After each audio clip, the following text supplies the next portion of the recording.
बिस्मिल्लाहिर्रहमानिर्रहीम, अस्सलाम वालेकुम। Welcome to my YouTube channel. आप सब कैसे, उम्मीद है सब खैरियत से होंगे। आज मैं लेके आई हूँ आप लोग के लिए हरी मिर्च और लहसुन की बहुत ही मज़ेदार सी चटपटी सी चटनी की रेसिपी। और यकीन जाने ये इतनी मज़ेदार बनती है ना कि इस चटनी के आगे तो हो जाएगी सारी चटनियों की छुट्टी, क्योंकि जब आप इसको बना के खाएंगे तो आप कहेंगे कि वाकई ये तो बहुत मज़े की है और देंगे मुझे दुआएँ। तो इसके लिए आपने मेरी पूरी वीडियो वॉच करनी है, कोई भी चीज़ स्किप नहीं करनी। तो फिर चलते हैं अपनी रेसिपी की तरफ।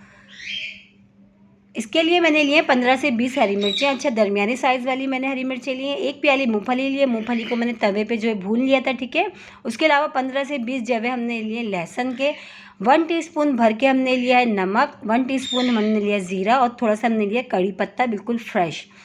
तो ये सारी चीज़ें आप सबसे पहले हमने क्या करना है, सबसे पहले हमने जो हरी मिर्चें हमने ली हैं इसकी हम कर लेते हैं कटिंग, इसको हम कट कर लेते हैं। और बहुत ईज़ी सी, बहुत ही मज़ेदार सी जो है ये चटनी बनती है, इतनी मज़ेदार बनती है ना कि आप इससे पेट भर के खाना खा सकते हैं। या आप इसको दाल चावल के साथ बना लें या बेसनी रोटी के साथ, बहुत मज़ा देती है। बहुत ही ज़बरदस्त सी रेसिपी है और कोई मुश्किल नहीं, बहुत ईज़ी सी है। और बहुत इसमें जो मूँगफली का जो टेस्ट है ना इसमें बहुत ही मज़ेदार सा आता है। तो ये देख लें, हमने हरी मिर्चों की सबकी कटिंग कर ली, हरी मिर्चें हो चुकी है डन। अब हमने क्या करना है, चूल्हे पर हमने कढ़ाई रखी थी, उसमें तकरीबन 2 खाने के चमचे में कुकिंग ऑयल शामिल कर रही हूँ, ठीक है। ऑयल हमारा अच्छा सा गर्म हो जाएगा तो इसमें मूंगफली, लहसुन और हरी मिर्चें, ये तीनों चीज़ों को मैंने फ्राई करना है। इतनी देर फ्राई करना है कि जब तक कि इस पे स्पॉट से ना आने शुरू हो जाएं, बल्कि हमने ज़्यादा इसको काला नहीं करना। बस आपने इस चीज़ का जो है बात जो है अपने जहन में रखनी है, हमने ज़्यादा इसको फ्राई नहीं करेंगे, बस इतनी सी कि जो है इसमें स्पॉट आने शुरू हो जाएंगे और हरी मिर्चें, लहसुन और जो मूँगफली है बहुत अच्छी सी हमारी भुन जाएगी, जिसमें से बहुत अच्छी सी खुशबू आएगी। हम भून के बनाएंगे, इतनी मज़ेदार हमारी ये जो है चटनी तैयार होती है, सौंधी सौंधी सी। उसमें जो खुशबू जो लहसुन की और जो है मूंगफली की जो भुनी हुई आती है ना, बहुत ही मज़े की आती है। यकीन जाने जब आप इसको एक बार बना के खाएंगे ना इस चटनी को, तो आप कहेंगे कि वाकई ये बहुत ही मज़ेदार सी चटनी, आज से पहले हमने इतनी मज़ेदार चटनी नहीं खाई। तो देखिए इसको, तीनों चीज़ों को तकरीबन देखिए स्पॉट से आने शुरू हो गए, हरी मिर्चों पे भी, लहसुन पे भी और मूंगफली पे भी। तकरीबन सात तीनों चीज़ें हमारी जो है मूंगफली, लहसुन और हरी मिर्चें तकरीबन बहुत अच्छी सी जो है फ्राई हो चुकी है और बहुत अच्छी सी जो है मज़ेदार सी खुशबू इसमें से यकीन करें आ रही है, जो हमारे पूरे घर में फैल चुकी है। तो इसको हमने निकाल लिया प्लेट में। ये तीनों चीज़ें फ्राई हो चुकी थी, थोड़ा सा इसको ठंडा कर लेते हैं। ठंडा करके फिर हमने इसको चॉपर में करेंगे, ठीक है। अभी हम इसको थोड़ा ठंडा कर लेते हैं। तो ये देखें ठंडी हो चुकी है। अब इसको हमने क्या करना है, चॉपर में जो है मोटा दरदरा सा हमने करना है, बहुत ज़्यादा फाइनली इसका पेस्ट हमने नहीं बनाना, क्योंकि थोड़ी सी मोटी मोटी दरदरी सी जो है अच्छी लगती है खाने में, टेस्ट बहुत अच्छा आता है।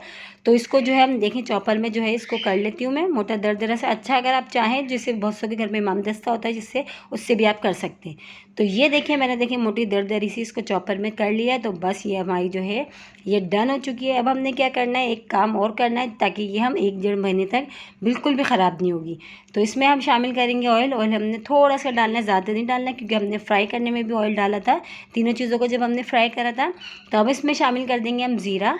ज़ीरे को अच्छा सा हम कड़कड़ाने तक पकाएंगे ताकि ऑयल में अच्छा सा ये ब्राउन सा हो जाए, गोल्डन। देखिए अच्छा सा जो है ब्राउन सा हो चुका है। अब इसमें कड़ी पत्ता जो हमने लिया था, बस कड़ी पत्ता डालना है। अच्छा कड़ी पत्ते को डाल के हमने जो है ज़्यादा देर नहीं पकाना, बस हमने डाला है, बस हमने इतनी देर डालते के साथ ही हमने जो इसमें जो है हरी मिर्च, लहसुन और मूंगफली, जो हमने तीनों चीज़ें जो है मोटी दरदरी सी चॉपर में करके रखी थी, हम वो शामिल कर देंगे। वो ये सब इसमें शामिल कर दिया। अब इसके साथ ही इसमें चला जाएगा नमक। अच्छा नमक जो है चटनी में थोड़ा जो है ज़्यादा ही जाता है, तो मैंने तकरीबन 1 टीस्पून भर के लिए नमक, हम वो शामिल कर देंगे। अब वो शामिल करके इसको हम थोड़ी देर इतना पकाएंगे ताकि जो हल्का हल्का सा ऑयल है हमारा सेपरेट सा हो जाएगा। और जो ये हमारी चटनी है ना, तकरीबन हम 1 डेढ़ महीना आराम से खा सकते हैं, ये बिल्कुल भी ख़राब नहीं होगी। हमारा ऐसे करने से ये फ़ायदा होगा। तो देखिए हल्का हल्का सा देखिए ऑयल साइडों में सेपरेट सा नज़र आ रहा है। तो बस हमारी जो चटनी है ये बहुत ही मज़ेदार सी ये डन हो चुकी है। तो बस अब हम इसको निकालते हैं प्याली में निकाल के फिर हम आपको दिखाते हैं। देखें कोई मेहनत नहीं है, कितनी इजी सी और कितनी मज़ेदार सी ये चटनी। और यकीन जाने अगर आज से पहले आपने नहीं खाई तो आप लोग ज़रूर ट्राई करिएगा। तो ये बहुत ही मज़ेदार सी, इसको आप चपाती के साथ खाएँ, पराठों के साथ खाएँ, दाल चावल के साथ खाएँ या वैसे ही खाएँ, बहुत मज़े की लगती है। और बेसनी रोटी के साथ भी बहुत टेस्टी लगती है और बहुत ही सब ईजी सी रेसिपी है, बहुत ही मज़ेदार सी। हरी मिर्च और लहसुन की चटनी हमारी हो गई है तैयार। इसी के साथ ही मेरे चैनल पे नए हैं तो मेरे चैनल को लाइक करें, शेयर करें, सब्सक्राइब करें और कमेंट्स बॉक्स में ज़रूर बताइएगा कि आज की चटनी की रेसिपी आप लोगों को कैसी लगी।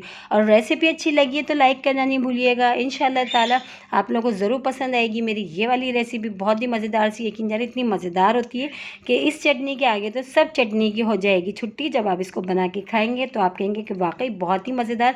कल फिर हाजिर होंगे एक और रेसिपी के साथ। जब तक के लिए अल्लाह हाफ़िज़।